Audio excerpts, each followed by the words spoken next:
Bueno, José Gerí ha llegado al Congreso de la República, pero no ha tenido contacto o ha evitado tener contacto con los periodistas. Estamos en nuestros estudios con don Antero Flores Arauz. Él es abogado, él ha sido presidente del Consejo de Ministros también, para el análisis de lo que tenemos hoy en el contexto político, de lo que se viene, lo que se podría venir, y también, por supuesto, con la misa y Te Deum que ya empezó en la Catedral de Lima, con la presidenta Dina Boluarte y el gabinete en pleno. Vamos a escuchar. Siempre Virgen, a los ángeles, a los santos, y a ustedes, hermanos, que intercedan por mí ante Dios nuestro Señor. Dios de misericordia, perdone nuestros pecados y nos lleve a la vida eterna. Amén.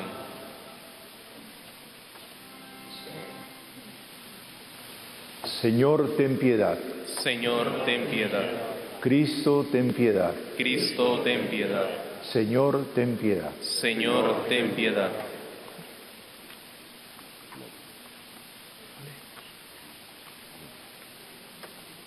Gloria a Dios en el cielo y en la tierra paz a los hombres que ama el Señor. Por tu inmensa gloria te alabamos, te bendecimos, te adoramos, te glorificamos. Te damos gracias, Señor Dios, Rey Celestial, Dios Padre Todopoderoso, Señor Hijo Único Jesucristo, Señor Dios, Cordero de Dios, Hijo del Padre. Tú que quitas el pecado del mundo, ten piedad de nosotros. Tú que quitas el pecado del mundo, atiende nuestra súplica. Tú que estás sentado a la derecha del Con Padre. el análisis aquí en nuestros estudios, hay expectativa por este mensaje a la nación, don Antero, pero todos creo centrados en que no sea tan largo, ¿no? Que no dure 5 horas. ¿Qué señal o cuál es el discurso o el anuncio que usted esperaría el día de hoy? Bueno, una cosa es lo que se debería hacer y otra cosa es lo que se espera que haga. Evidentemente, con los antecedentes que han existido con la señora Boluarte, no hay mucho que esperar. El año pasado, en su discurso ante el Congreso el 28 de julio del 2024, hizo un buen anuncio, pero con esa lista de lavandería y con ese soporífero de 5 años pasó esa... 5 horas. Así es. Parecían años. Años. 5 años. Parecían años, tienes razón. 5 horas de discurso en que era una lista de lavandería, además de cosas pequeñas. Y pasó desapercibido lo principal, lo que ella dijo. Fue un viraje y no se tomó en cuenta. La señora viró de esa izquierda absurda que estaba acompañando a Pedro Castillo, cambió, viró hacia el centro, y eso ha sido importantísimo. Y durante todo este año se ha mantenido en ese centro y en alguna medida, o por lo menos teóricamente, ha ayudado a la inversión. Y los temas económicos del país han estado en cuerdas separadas respecto a lo político. Lo político no ha logrado malograr la trayectoria económica que ha sido bastante buena en Pero los 24 hay quienes allí, por ejemplo, la critican a ella cuando se atribuye esta estabilidad económica. No reconoce, por cierto, al señor Julio Velarde del Banco Central de Reserva, pero hay analistas económicos que dicen podríamos estar mejor si no tendríamos o no hubiéramos tenido a lo largo de estos últimos meses en el gobierno Boluarte tanto ruido político. No solamente ruido político, sino ¿qué te puedo decir? Compartir la política con el Congreso de la República ha llevado a que se acepten medidas populistas y que no hayan sido observadas. En consecuencia, se ha hecho añicos el presupuesto de la República, ha crecido el gasto público desmedidamente y no el gasto de inversión, que es lo que el país necesita, ¿no? Sobre todo con estos créditos suplementarios, ¿no? Extraordinarios que se ha podido repartir, ¿no? Y vaya usted a saber a dedo o a elección. Ha crecido tremendamente todo lo que es la empleocracia pública y han crecido indebidamente muchos sueldos de personal que realmente no ayuda mucho, ¿no? Ahora, sin embargo, se nota en un estudio que ha salido publicado en estos días en uno de los periódicos más importantes del país, se nota que sectores como el del interior y el sector defensa, que tienen que ver con la estabilidad del país, con la tranquilidad, contra la lucha contra el terrorismo, los remanentes que todavía hay, la lucha contra la delincuencia organizada, etcétera, esos no han crecido. Y sin embargo han crecido otros, como el Congreso, que realmente deja mucho que desear. Deja mucho que desear, sobre todo si hablamos de historia, ¿no? Y eso sería un tema aparte, donde inicialmente los congresistas ni siquiera ganaban un sueldo, ¿no? Así es. Imagínense cómo han cambiado los tiempos. Mira, cuando yo presidí el Congreso, lo dejé en menos de 1000 personas. Hoy ya son 4000. Sí. Es el mismo número de parlamentarios. Y ahora que se vienen las dos cámaras... Mira, yo creo que ahí Rospigliosi ha estado haciendo una buena tarea en la Comisión de Constitución del Congreso, porque ha estado viendo, anticipándose a los reglamentos que va a tener la Cámara de Diputados y el Senado. Y en esta parte administrativa de dos cámaras, tú no tienes por qué tener dos, ¿qué te digo?, departamento de seguridad, dos de personal, dos de logística, dos de compras, en fin.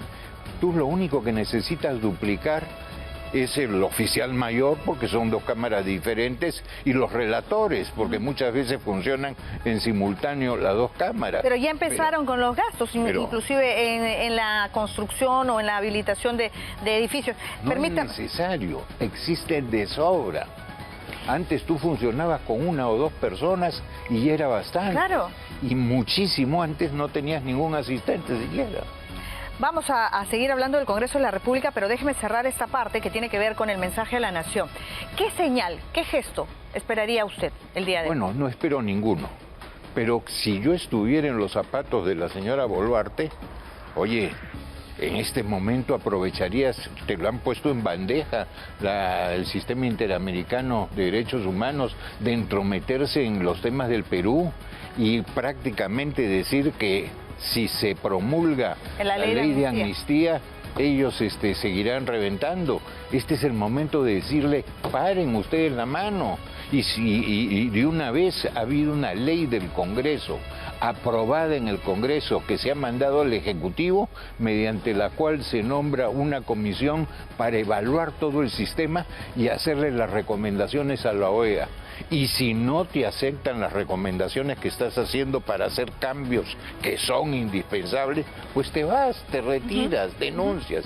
Eso lo observó el Ejecutivo. Hoy tendría la señora la magnífica oportunidad de retirar la observación y promulgar esa ley. Cosas, por ejemplo, tendría uno de los puntos a tocar en ese otro mensaje. Punto. Se sabe perfectamente que la zona sur, sobre todo la serranía del sur, está totalmente divorciada de los asuntos gubernamentales. 0.3 de aprobación tiene. Entonces, mira, tú podrías en este momento reamistarte, por decirlo en alguna forma, con todo ese sur. ¿Cómo? Con la educación digital.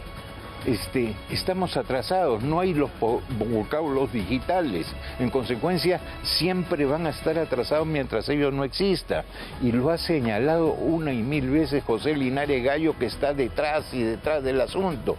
Tienes para anunciarlo también y reafirmarte, por lo menos en el sur. Tienes cosas para anunciar. Es un buen momento, es un buen momento, ¿cree usted, en lo que resta de este año, hacer un nuevo cambio de ministros? Algunos se necesitan hacer porque no dan ninguna talla, ¿no? Siempre es bueno refrescar el gabinete, pero hay otras cosas. Mira, el último año, que es un año electoral, tienes problemas sobre todo porque la economía se retrae, porque hay mucho ruido político. Entonces, tienes para anunciar cómo vas a combatir esa situación. 2, cómo vas a hacer el tema de la criminalidad organizada y darle tranquilidad al país. Entonces, tienes cosas para anunciar y no quedarte, insisto, en una lista de lavandería de que si se puso 2 ladrillos más en la escuela tal. Bueno, y estamos aquí en el análisis, en nuestros estudios con don Antero Flores Arauz. Está en la Catedral de Lima, oficiándose la misa Ite Deum. Y hablábamos, don Antero, con relación a los ministros y los cambios que han ocurrido este año. La tendencia en este lado del continente es más bien a recortar ministerios. ¿no?, que puedan contribuir al gasto público, a un ahorro, a la austeridad. ¿Debería pasar en el Perú que se recorten ministerios? Pero por supuesto, sobre todo hay cierta lógica en algunos cambios que tienes que hacer. Yo veo más cultura junto con el Ministerio de Educación. Deberían unirse. Deberían unirse. Por ejemplo, el Ministerio de la Mujer con el otro, el de Desarrollo Humano, MIDIS creo que se llama. Es lo mismo. ¿Por qué ser diferentes? Si podía ser, vamos a suponer que quieras cambiarle hasta de nombre el Ministerio de la Familia y no necesariamente... Bueno, que era uno de los anuncios, por ejemplo, que hizo la presidenta también con relación al Ministerio del Interior el año pasado, nada de eso se ha cumplido, ¿no? Cosas que tienen lógica, ¿no? Ahora, la presidenta, decíamos, hablaba sobre que ella había contribuido, ¿no?, o que a ella se debía y a su gobierno la estabilidad. ¿Qué país nos está dejando Dina Boluarte? ¿Qué país le deja al próximo presidente? Bueno, nos deja un país muy complicado porque hay mucha violencia delincuencial que no ha sido atajada. Y lamentablemente los policías y los militares que podrían ayudar a la policía en caso necesario miran al otro lado cuando hay delincuencia. ¿Por qué? Porque el Poder Judicial y el Ministerio Público les hace la vida a cuadritos. Oye, la policía no tiene que reprimir, tiene que repeler. Así es. Y no lo hace porque después los procesan, con procesos además que terminan años de años. Mejor dicho, que no terminan. Mira tú, por ejemplo, el tema Chavín de Huántar. 17 años estuvieron los militares que son héroes. Mira tú, el próximo año van a ser 40 años del tema del frontón. 40 años, pero sí, 4 décadas y no terminan los procesos. ¿Usted cree que se pudo hacer más por las Fuerzas Armadas, por la policía? Porque también otra de las situaciones que se da es el abandono, en muchos casos, de estas instituciones, ¿no? Empezando por el Hospital de la Policía, ¿no?, que es siempre un tema recurrente para la atención de aquellos que nos han cuidado, o el Hospital del Ejército también, ¿no? Se han hecho algunas remodelaciones, se han hecho algunas ampliaciones, sobre todo en el de policía, pero yo los policías que conozco y que tengo relación permanente con ellos se quejan de las citas que te la dan un mes después. Claro. Entonces ya no sería el médico que te va a tratar, sino sería quizás el que te haga la autopsia, ¿no? Es otro de los puntos que también han sido desatendidos, ¿no? La salud. Sí. En general, no solamente cuando hablamos de las Fuerzas Armadas. Pero vamos, estamos con una presidenta que no le gustan ver encuestas, que tiene 2% de aprobación. En varias zonas del país, 0% de aprobación. ¿Qué tan serio puede ser lo que diga el día de hoy cuando hablamos de desconexión con la población? Mira, acabas de tener acá a Lucho Benavente, que tiene una de las principales encuestadoras y que es un encuestador serio, que vino de tener las encuestas en la Universidad de Lima y es una persona muy respetable. Mira las cifras que te da. Insisto, y es un tipo serio.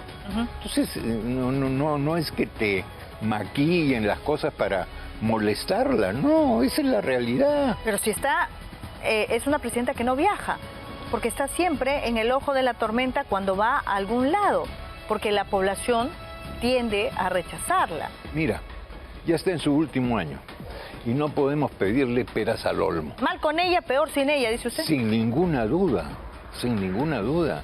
Insisto en ese viraje que hizo el año pasado. Entonces, lo que tiene es que mantener las principales cosas estables, la tranquilidad, que no haya violencia y sobre todo el tema de mantener paz en el país. Pero sí, eso es lo principal. Sí hay violencia, ese es el tema. Claro. Pero permítame hablar sobre otro punto, el Congreso de la República. ¿Cuál es el mensaje que le queda a usted de esta elección de José Gerí, una persona denunciada, cuestionada? Mira, yo hasta antes de conocerse esta denuncia creía que Gerí formaba parte de este grupo joven que tenía mucho futuro. Muñante, por ejemplo, la señorita Tudela, la señora Barbarán, el señor Cabero. En fin, habían varios que demostraban con su actitud y con su acción en el Congreso que tenían futuro político. Ya no lo veo con esto. no me refiero a todos, sino al señor Gerí. Tú, si eres inocente de todo lo que te dicen, y hay la presunción de inocencia, lo acreditas. Te limpias primero. Se está normalizando la impunidad. Está mal, pues. Está pésimo. Pero el Congreso se ha dedicado, dígame que no comparte esta opinión, el Congreso se ha dedicado a blindar a impresentables también. Totalmente de acuerdo. El Congreso no está ni siquiera fiscalizándose a los propios congresistas mochasueldos. Esto es una vergüenza. Nunca hemos tenido un Congreso así. Y el culpable, y los culpables, comenzando por Vizcarra, son cuando se ha hecho la reforma política que impidió la reelección parlamentaria. Normalmente en un parlamento, como en un colegio, tienes profesores y alumnos. Acá no ha habido profesores. No digo que te van a enseñar la clase con la pizarrita, la tiza y la mota. No, la propia presencia, la propia actuación hace que tú mires, observes y lógicamente saques ejemplos. Todos hemos sido en algún momento novatos.